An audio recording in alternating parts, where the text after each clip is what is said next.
لا بأس أن أستطرد استطرادا هو أقرب إلى صلب الموضوع منه إلى الاستطراد.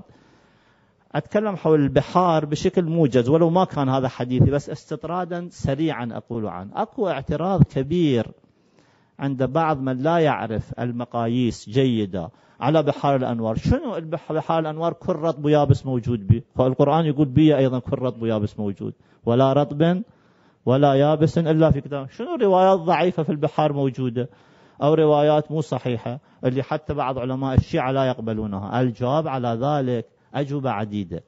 شنو فلسفة المتشابه في القرآن الكريم؟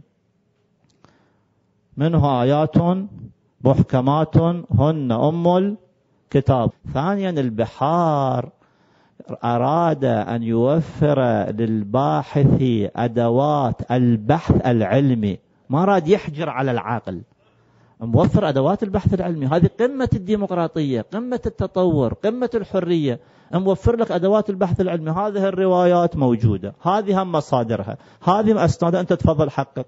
ما قاعد يتكلم مع العبيد العلامة المجلسي ولا مع المقلد المحض، وإن كان بعضه ينفع المقلد، قاعد يتكلم مع المجتهدين، مع العلماء، مع الفقهاء الذين يستمعون القول فيتبعون شنو أحسنه.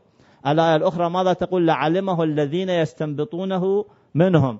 العلامة المجلسي أراد أن يوفر أدوات البحث العلمي للباحثين على مر التاريخ، فجاب الرطب واليابس طبيعي. أنت حقق، شوف هذه الرواية تقية كانت لم تكن تقية، لازم تحقق.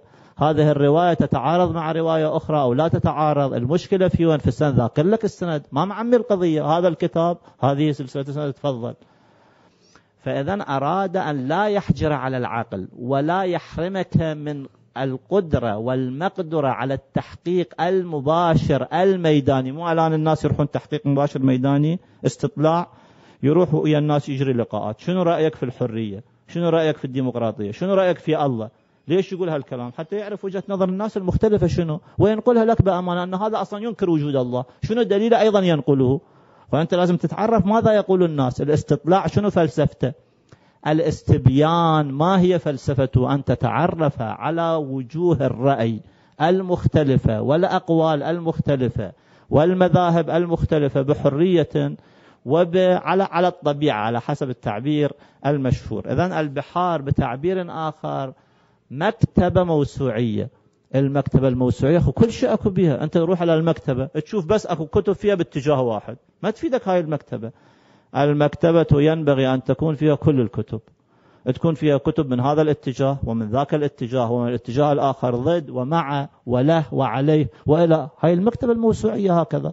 البحار مكتبة موسوعية، وذاكر لك المصادر وذاكر لك الأدلة وذاكر لك الشواهد، وأحيانا هو عنده بيان يقيم ويحلل ويشوف بيانه كم هو دقيق وكم هو شافي وكم هو وافي وكم هو نافع. ولذا سلط الأعداء عليه الحراب. الشجرة المثمرة ترمى، أما الشجرة اللي ما بيها شيء ما حد يرميها. ليش القرآن الكريم تهجموا عليه وقالوا أساطير الأولين اكتتبها على القرآن الكريم؟ هكذا يقول أساطير، خرافة، كلام الله يقول خرافة، فما بالك بالبحر بعد طبيعي.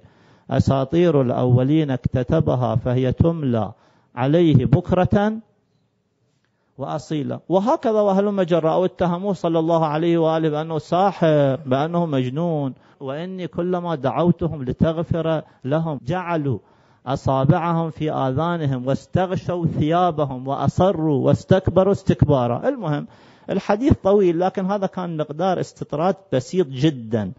أن العلامة المجلسي هذا الإنسان العظيم الذي أحيا تراث عظماء الكون وأحيا تراث خلفاء الله سبحانه وتعالى، هذا إحنا ظالمين في الواقع. البحار لازم يطبع مئات الملايين من النسخ، لازم يترجم إلى العشرات من اللغات.